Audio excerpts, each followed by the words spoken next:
ಪ್ರೀತಿಯ ವಿದ್ಯಾರ್ಥಿಗಳೇ ನಮಸ್ಕಾರಗಳು. ವಿದ್ಯಾರ್ಥಿಗಳೇ, ಈ ದಿವಸ 9ನೇ ತರಗತಿ ಗಣಿತ ವಿಷಯಕ್ಕೆ ಸಂಬಂಧಪಟ್ಟಂತೆ FA2 ಪ್ರಶ್ನೆ ಪತ್ರಿಕೆಯನ್ನು ಅಭ್ಯಾಸ ಮಾಡೋಣ.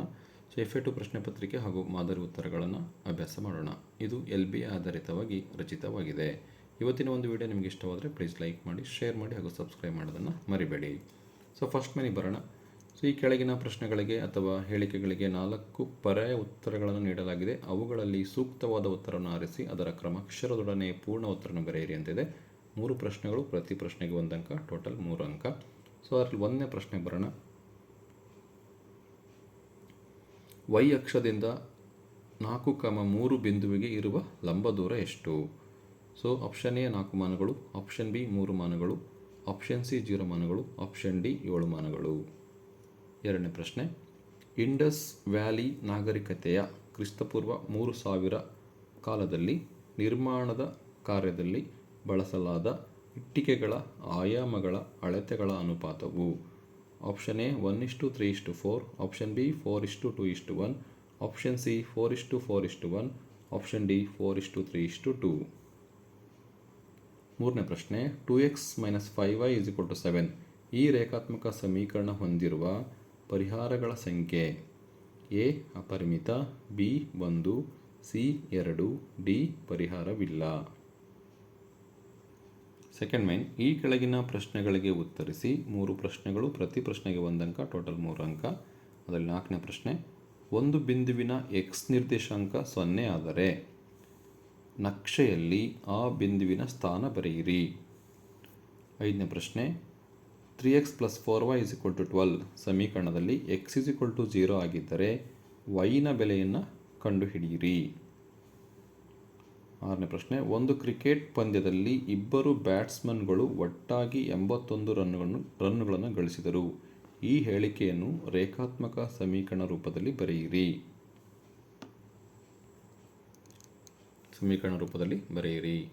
Third main. ಈ ಕೆಳಗಿನ ಪ್ರಶ್ನೆಗಳಿಗೆ ಉತ್ತರಿಸಿ. 2 ಪ್ರಶ್ನೆಗಳು, ಪ್ರತಿ ಪ್ರಶ್ನೆಗೆ 2 ಅಂಕ, ಟೋಟಲ್ 4 ಅಂಕ. ಅದರಲ್ಲಿ 7ನೇ ಪ್ರಶ್ನೆ. ಈ ಕೆಳಗಿನ ಬಿಂದುಗಳು ಯಾವ ಚತುರ್ಥಕ ಅಥವಾ ಅಕ್ಷದ ಮೇಲೆ ಇರುತ್ತವೆ ಬರೆಯಿರಿ. A -3,5, B 2, -2, C -3,0, D -4, -6. 8ನೇ ಪ್ರಶ್ನೆ. AC BC ಆಗುವಂತೆ ಎ ಮತ್ತು ಬಿ ಬಿಂದುಗಳ ನಡುವಿನ ಸಿ ಎಂಬ ಬಿಂದು ಇರುವುದಾದರೆ AC ½ of AB ಎಂದು ಸಾಧಿಸಿ. ಚಿತ್ರವನ್ನು ರಚಿಸುವ ಮೂಲಕ ವಿವರಿಸಿ. 4th main. ಈ ಕೆಳಗಿನ ಪ್ರಶ್ನೆಗಳಿಗೆ ಉತ್ತರಿಸಿ. 2 ಪ್ರಶ್ನೆಗಳು, ಪ್ರತಿ ಪ್ರಶ್ನೆಗೆ 3 ಅಂಕ, ಟೋಟಲ್ 6 ಅಂಕ. 9ನೇ ಪ್ರಶ್ನೆ. ಈ ಕೆಳಗಿನ ಬಿಂದುಗಳನ್ನು ನಕ್ಷೆಯಲ್ಲಿ ಪ್ರತಿನಿಧಿಸಿ. Point P x, y x0 y2, point Q 2, 4, point R -2, 0, point S 3, 5 ಇವುಗಳನ್ನು ನಕ್ಷೆಯಲ್ಲಿ ನೀವು ಗುರುತಿಸಬೇಕಾಗುತ್ತೆ. 10ನೇ ಪ್ರಶ್ನೆ. 3x + y - 12 0 ರೇಖಾತ್ಮಕ ಸಮೀಕರಣಕ್ಕೆ ಯಾವುದಾದರೂ 4 ಪರಿಹಾರಗಳನ್ನು ಬರೆಯಿರಿ. Last main. ಈ ಕೆಳಗಿನ ಪ್ರಶ್ನೆಗೆ ಉತ್ತರಿಸಿ. 1 ಪ್ರಶ್ನೆ 4 ಅಂಕ, ಟೋಟಲ್ 4 ಅಂಕ. 11ನೇ ಪ್ರಶ್ನೆ. ಯೂಕ್ಲಿಡ್ನ ರೇಖಾಗಣಿತದ ಯಾವುದಾದರೂ 5 ಸ್ವಯಂ ಸಿದ್ಧಗಳನ್ನು ಪಟ್ಟಿ ಮಾಡಿ ಅಂತ ಇದೆ. ಇದಿಷ್ಟು ಪ್ರಶ್ನೆ ಪತ್ರಿಕೆ ಆಗಿದೆ ವಿದ್ಯಾರ್ಥಿಗಳೇ. ಈಗ ಈ ಪ್ರಶ್ನೆಗಳಿಗೆ ಉತ್ತರಗಳನ್ನು ಅಭ್ಯಾಸ ಮಾಡೋಣ. ಮಾದರಿ ಉತ್ತರಗಳು. First main. 1ನೇ ಪ್ರಶ್ನೆಗೆ ಎ 4 ಮಾನಗಳು, 2ನೇ ಪ್ರಶ್ನೆಗೆ ಬಿ 4:2:1, 3ನೇ ಪ್ರಶ್ನೆಗೆ ಎ ಅಪರಿಮಿತ. ಫಸ್ಟ್ ಮೈನಲ್ಲಿ AB A 1 2 3ಗೆ ABA ಆನ್ಸರ್. Second main. 4ನೇ ಪ್ರಶ್ನೆಗೆ ಉತ್ತರ y ಅಕ್ಷ. 5ನೇ ಪ್ರಶ್ನೆಗೆ ಉತ್ತರ 3x + 4y 12, x 0 ಅಂತ ಕೊಟ್ಟಿರೋದ್ರಿಂದ x ಜಾಗದಲ್ಲಿ 0 ಹಾಕಿ 3 × 0 + 4y 12, 3 × 0 ಅಂದರೆ 0 + 4y 12, 0 ಬಿಟ್ಬಿಡಿ. 4y 12, y 12/4 ಆಗುತ್ತೆ. 4 1 4 3 12, y 3 ಆಗುತ್ತೆ. 6ನೇ ಪ್ರಶ್ನೆಗೆ ಉತ್ತರ x + y 81. Third main. ಅದರಲ್ಲಿ 7ನೇ ಪ್ರಶ್ನೆಗೆ ಉತ್ತರ a -3, 5 x y ಪ್ಲಸ್ ಇದೆ, 2ನೇ ಚತುರ್ಥಕದಲ್ಲಿ ಬರುತ್ತೆ. ಬಿ 2, -2 x + y -2 ಅಂದರೆ 4ನೇ ಚತುರ್ಥಕದಲ್ಲಿ ಬರುತ್ತೆ. ಸಿ -3, 0 x ಅಕ್ಷದಲ್ಲಿ ಪಾಯಿಂಟ್ ಇದೆ, y ಅಕ್ಷದಲ್ಲಿ 0 ಇದೆ, ಹಾಗಾಗಿ -3, 0 ಅನ್ನೋದು x ಅಕ್ಷದಲ್ಲಿ ಬರುತ್ತೆ. ಡಿ -4, -6 ಎಕ್ಸು ಮೈನಸ್ ಆಗಿರುತ್ತೆ, ವೈನು ಮೈನಸ್ ಆಗಿರುತ್ತೆ. ಸೊ ಎರಡೂ ಮೈನಸ್ ಆಗಿರೋದ್ರಿಂದ ಇದು ಮೂರನೇ ಚತುರ್ಥಕದಲ್ಲಿ ಬರುತ್ತೆ, ಚತುರ್ಥಕ 3. ಸೊ ಇದು 7ನೇ ಪ್ರಶ್ನೆಗೆ ಉತ್ತರ ಆಗಿದೆ ವಿದ್ಯಾರ್ಥಿಗಳೇ. ಸೊ 8ನೇ ಪ್ರಶ್ನೆಗೆ ಉತ್ತರ, ಒಂದು ರೇಖೆಯನ್ನು ಎಳೆಯಿರಿ, ಎ ಮತ್ತು ಬಿ ಬಿಂದುವನ್ನು ಗುರುತು ಮಾಡಿ, ಮಧ್ಯ ಬಿಂದು ಸಿನ ಗುರುತು ಮಾಡಿ. ಸೊ ದತ್ತವನ್ನು ಕೊಟ್ಟಿದ್ದಾರೆ ಎ ಸಿ ಬಿ ಸಿ ಅಂತ. ಎ ಸಿಯು ಬಿ ಸಿಗೆ ಸಮನಾಗಿದೆ, ಸಿ ಮಧ್ಯ ಬಿಂದು ಅಂತ. ನಾವು ಸಾಧನೆ ಏನು ಮಾಡಬೇಕು, ಎ ಸಿ ಅನ್ನೋದು ಎ ಬಿ ಅರ್ಧದಷ್ಟು ಆಫ್ ಎ ಬಿ ಇದೆ ಅಂತ ನಾವು ಸಾಧಿಸಬೇಕು. ಸೊ ಸಾಧನೆ ಮಾಡೋಣ. ಸೊ ಎ ಬಿ ಅಂದರೆ A C plus B C, A B ಅನ್ನೋದು A C plus B C ಆಗಿರುತ್ತೆ. ಎ ಸಿ ಮತ್ತು ಬಿ ಸಿನ ಕೂಡಿದ್ರೆ ನಮಗೆ ಎ ಬಿ ಬರುತ್ತೆ. ಸೊ ಎ ಬಿ ಹಾಗೆ ಇದೆ, ಎ ಸಿ ಹಾಗೆ ಬರೆದ್ವಿ, plus B C A C ಅಂತ ಬರೆದ್ವಿ. ಯಾಕೆಂದರೆ ದತ್ತದಲ್ಲಿ ಕೊಟ್ಟರೆ ಎ ಸಿಯು ಬಿ ಸಿಗೆ ಸಮನಾಗಿರೋದ್ರಿಂದ ಸೊ ಬಿ ಸಿ ಜಾಗದಲ್ಲಿ ಎ ಸಿನ ಬರೆದ್ವಿ. ಒಂದು ಎ ಸಿ ಅಂದರೆ 2 ಎ ಸಿ ಆಗುತ್ತೆ, ಎ ಬಿ. 2 ಎ ಸಿನ ಈ ಕಡೆ, ಎ ಬಿನ ಈ ಕಡೆ ಇಂಟರ್ಚೇಂಜ್ ಮಾಡಿದೆ. ಸೊ ಎ ಸಿ ಇಲ್ಲಿ × 2 ಇದೆ, ಈ ಕಡೆ ಬಂದರೆ ಡಿವೈಡ್ ಆಗುತ್ತೆ. So 1/2 A C of A B ಆಗುತ್ತೆ. ಇದು 8ನೇ ಪ್ರಶ್ನೆಗೆ ಉತ್ತರ ಆಗಿದೆ ವಿದ್ಯಾರ್ಥಿಗಳೇ. ಈಗ 4ನೇ ಮೇನಲ್ಲಿ 9ನೇ ಪ್ರಶ್ನೆ, ನಕ್ಷೆ ಇದೆ. ಸೊ ಭಾಳ ಜನ ಮಿಸ್ಟೇಕ್ಸ್ ಮಾಡ್ತೀರಾ ನಕ್ಷೆಯಲ್ಲಿ ಪಾಯಿಂಟ್ಸನ್ನು ಗುರುತು ಮಾಡಲಿಕ್ಕೆ. ಸೊ ಕರೆಕ್ಟಾಗಿ ನೋಡ್ಕೊಳ್ಳಿ ಯಾವ ರೀತಿ ಗುರುತು ಮಾಡಬೇಕಂತ ಹೇಳ್ತೀನಿ. ಸೊ ಕರೆಕ್ಟಾಗಿ ಗುರುತು ಮಾಡಿದರೆ ಸುಲಭವಾಗಿ ಅಂಕಗಳನ್ನು ಇದರಲ್ಲಿ ನೀವು ಪಡ್ಕೋಬಹುದು. ಮೊದಲಿಗೆ ಪ್ರಮಾಣ ಬರೀಬೇಕು. ಎಕ್ಸ್ ಅಕ್ಷ 1 ಸೆಂಟಿಮೀಟರ್ = 1 ಮನ, ವೈ ಅಕ್ಷ 1 ಸೆಂಟಿಮೀಟರ್ = 1 ಮನ ಅಂತೇಳಿ. ಸೊ ಇದು ವೈ ಅಂತ ಬರೀತೀರಿ. ಸೊ ಇದು ಮೂಲ ಬಿಂದು O. ಸೊ ಇದು ವೈ ಡ್ಯಾಶ್. ಸೊ ಇದು ಎಕ್ಸ್, ಇದು ಎಕ್ಸ್ ಡ್ಯಾಶ್ ಅಂತ ಬರೀತೀರಾ. ಸೊ ಇಷ್ಟ ಆದಮೇಲೆ ಇದಕ್ಕೆ 0 ಅಂತ ಕೊಟ್ಟು ಈ ಕಡೆ +1 +2 +3 +4 +5 ಕೊಡಿ. ಸೊ ಈ ಕಡೆ -1 -2 -3 -4 ಕೊಡಿ. ಮೇಲೆ +1 +2 +3, ಕೆಳಗೆ -1 -2 -3. ಸೊ ಫಸ್ಟ್ ಪಾಯಿಂಟು ನಮಗೆ ಪಿ ಪಾಯಿಂಟ್ ಇದೆ. ಸೊ ಪಿ ಪಾಯಿಂಟನ್ನು ಕರೆಕ್ಟಾಗಿ ನೀವು ಗುರುತು ಮಾಡಬೇಕು. ಪಿ 0,2 ಇದೆ. ಪಿ 0 ಅಂದರೆ x0, y2 0,2. ಇಲ್ಲಿ ಪಾಯಿಂಟನ್ನು ನಾನು ಗುರುತು ಮಾಡಿದ್ದೀನಿ, ಮಾರ್ಕ್ ಮಾಡಿದ್ದೀನಿ ಇಲ್ಲಿ. ಆ ರೀತಿ ಪಾಯಿಂಟನ್ನು ಗುರುತು ಮಾಡಿ ಪಿ 0,2 ಅಂತ ನೀವು ಬರೀಬೇಕಾಗುತ್ತೆ. ಸೊ ಈ ಪಾಯಿಂಟನ್ನು ಗುರುತು ಮಾಡಲಿಕ್ಕೆ ಬರೀ ಹೀಗೆ ಬರೆದ್ರೆ ನಿಮಗೆ ಅಂಕ ಸಿಗಲ್ಲ.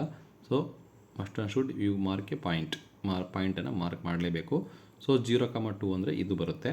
ಸೆಕೆಂಡ್ Q 2,4 ಅಂದರೆ Q, x2 ಅಂದರೆ ಇದು, y4 ಅಂದರೆ +4 ಅಂದರೆ ಇಲ್ಲಿ ಬರುತ್ತೆ. ಇಲ್ಲಿ ನೋಡಿ ಪಾಯಿಂಟನ್ನು ಗುರುತು ಮಾಡಿದ್ದೀನಿ, ಕಾಣಿಸ್ತಾ ಇದೆ ನಿಮಗೆ. ಸೊ ಈ ಪಾಯಿಂಟಿಗೆ ಎಕ್ಸಾಕ್ಟಾಗಿ ಗುರುತು ಮಾಡಬೇಕು, Q 2,4. ನೆಕ್ಸ್ಟ್ R -2,0, -2 x -2 ಅಂದರೆ ಈ ಕಡೆ ಬರಬೇಕು. -2,0 ಅಂದರೆ 0 ಇದೇ ಇರೋದ್ರಿಂದ ಸೊ ಪಾಯಿಂಟ್ ಇಲ್ಲೇ ಬರುತ್ತೆ, -2,0. ಸೊ R -2,0 ಆಗುತ್ತೆ. ಈ ಪಾಯಿಂಟನ್ನು ಈ ರೀತಿ ನೀವು ಗುರುತು ಮಾಡಬೇಕು ಡಾಟೆಡ್ ಲೈನಲ್ಲಿ.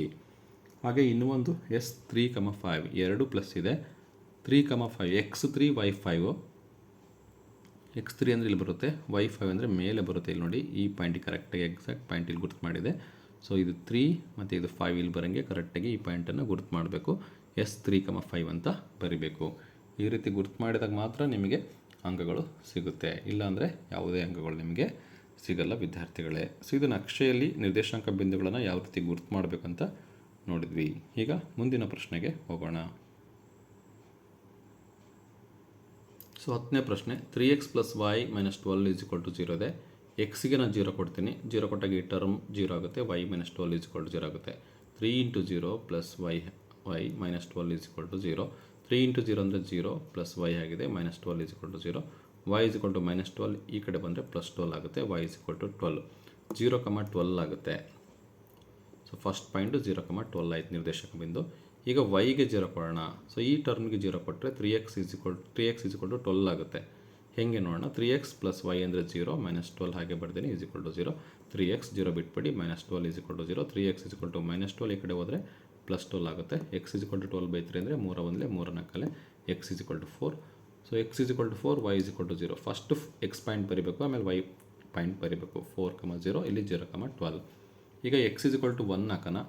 x 1 ಹಾಕಿದರೆ x ಜಾಗದಲ್ಲಿ 1 ಹಾಕಿ, 3 × 1 + y - 12 = 0. 3 1 3 + y - 12 = 0. ಸೊ +y ಹಾಗೆ ಬರ್ತೀನಿ, -12 ಈ ಕಡೆ ಬಂದರೆ +12, +3 ಈ ಕಡೆ ಬಂದರೆ -3. 12ಅಲ್ಲಿ -3 ಹೋದರೆ +9, y 9. x 1 ಕೊಟ್ಟರೆ y 9 ಬರುತ್ತೆ. ಈಗ y 1 ಕೊಡೋಣ. y ಜಾಗದಲ್ಲಿ 1 ಕೊಟ್ಟರೆ 3x + y ಅಂದರೆ 1, -12 = 0. 3x ಇದೆ, -12ರಲ್ಲಿ +1 ಹೋದರೆ -11 = 0. 3x -11 ಈ ಕಡೆ ಬಂದರೆ +11 ಆಗುತ್ತೆ. x 11/3. ಸೊ 11/3, 1 ಆಗಿದೆ. ಇವಿಷ್ಟು ಪರಿಹಾರಗಳಾಗಿದೆ ವಿದ್ಯಾರ್ಥಿಗಳೇ. 10ನೇ ಪ್ರಶ್ನೆಗೆ ಒಟ್ಟು 4 ಪರಿಹಾರಗಳನ್ನು ಬರೆದಿವಿ. ಸೊ ಏನಾದರೂ ಡೌಟ್ಸ್ ಇದ್ದರೆ ನೀವು ಕಮೆಂಟ್ ಮಾಡಿ, ನಿಮ್ಮ ಕಮೆಂಟ್ಗೆ ರಿಪ್ಲೈ ಮಾಡ್ತೀನಿ. ಸೊ ನೆಕ್ಸ್ಟ್ ಪ್ರಶ್ನೆಗೆ ಉತ್ತರವನ್ನು ನೋಡೋಣ. ಸೊ 5ನೇ ಮೇನ್ ಸ್ವಯಂ ಸಿದ್ಧಾಂತಗಳನ್ನು ಬರೀರಿ ಅಂತ ಹೇಳಿದರೆ 5 ಸ್ವಯಂ ಸಿದ್ಧಾಂತಗಳನ್ನು, ನಾನಿಲ್ಲಿ 7 ಸ್ವಯಂ ಸಿದ್ಧಾಂತಗಳನ್ನು ಬರೆದೀನಿ. ಸೊ ಇದರಲ್ಲಿ ನೀವು 5 ಸಿದ್ಧಾಂತಗಳನ್ನು ಬರೆದ್ರೆ ಸಾಕಾಗುತ್ತೆ. ಸೊ ಒಂದನೇದು, ಒಂದೇ ಅಂಶಕ್ಕೆ ಸಮಾನವಾಗಿರುವ ಅಂಶಗಳು ಒಂದಕ್ಕೊಂದು ಸಮ. ಎರಡನೇ ಸ್ವಯಂ ಸಿದ್ಧ, ಸಮವಾಗಿರುವ ಅಂಶಗಳಿಗೆ ಸಮವಾಗಿರುವ ಅಂಶಗಳನ್ನು ಕೂಡಿಸಿದಾಗ ಮೊತ್ತಗಳು ಸಮವಾಗಿರುತ್ತವೆ. 3ನೇ ಪಾಯಿಂಟ್, ಸಮಾನ ಅಂಶಗಳಿಂದ ಸಮಾನ ಅಂಶಗಳನ್ನು ಕಳೆದಾಗ ಉಳಿದ ಭಾಗಗಳು ಸಮವಾಗಿರುತ್ತವೆ. 4ನೇ ಪಾಯಿಂಟ್, ಒಂದರಲ್ಲೊಂದು ಐಕ್ಯವಾಗುವ ಅಂಶಗಳು ಒಂದಕ್ಕೊಂದು ಸಮ. 5ನೇ ಪಾಯಿಂಟ್, ಪೂರ್ಣವು ಅದರ ಭಾಗಕ್ಕಿಂತ ದೊಡ್ಡದು. 6ನೇ ಪಾಯಿಂಟ್, ಒಂದೇ ಅಂಶಗಳ ದುಪ್ಪಟ್ಟು ಅಂಶಗಳು ಒಂದಕ್ಕೊಂದು ಸಮ. 7ನೇದು, ಒಂದೇ ಅಂಶಗಳ ಅರ್ಧದಷ್ಟಿರುವ ಅಂಶಗಳು ಒಂದಕ್ಕೊಂದು ಸಮ. ಸೊ ಇದಿಷ್ಟು 5ನೇ ಮೇನಲ್ಲಿ 11ನೇ ಪ್ರಶ್ನೆಗೆ ಉತ್ತರ, ಸ್ವಯಂ ಸಿದ್ಧಾಂತಗಳನ್ನು ಬರೀರಿ ಅಂತ ಹೇಳಿದ್ದಾರೆ. ನಾನಿಲ್ಲಿ 7 ಸ್ವಯಂ ಸಿದ್ಧಾಂತಗಳನ್ನು ಬರೆದೀನಿ. ನೀವು ಯಾವುದಾದರೂ 5 ಸ್ವಯಂ ಸಿದ್ಧಾಂತಗಳನ್ನು ನೀವು ಬರೀಬೋದು ವಿದ್ಯಾರ್ಥಿಗಳೇ. ಇಲ್ಲಿಗೆ ಪ್ರಶ್ನೆ ಪತ್ರಿಕೆ ಹಾಗೂ ಮಾದರಿ ಉತ್ತರಗಳು ಕಂಪ್ಲೀಟಾಗಿ ಮುಕ್ತಾಯವಾಗುತ್ತೆ. ಸೊ ಈ ಪ್ರಶ್ನೆ ಪತ್ರಿಕೆಗೆ ಸಂಬಂಧಪಟ್ಟಂತೆ ಏನಾದರೂ ಕ್ಲಾರಿಫಿಕೇಷನ್ಸ್ ಬೇಕಿದ್ದರೆ ಕಮೆಂಟ್ ಮಾಡಿ, ನಾನು ರಿಪ್ಲೈ ಮಾಡ್ತೀನಿ. ಹಾಗೆ ಸಬ್ಸ್ಕ್ರೈಬ್ ಮಾಡೋದನ್ನು ಮರಿಬೇಡಿ. ಸಬ್ಸ್ಕ್ರೈಬ್ ಮಾಡಿ, ಶೇರ್ ಮಾಡಿ, ಕಮೆಂಟ್ ಮಾಡಿ. Thank you for watching this video.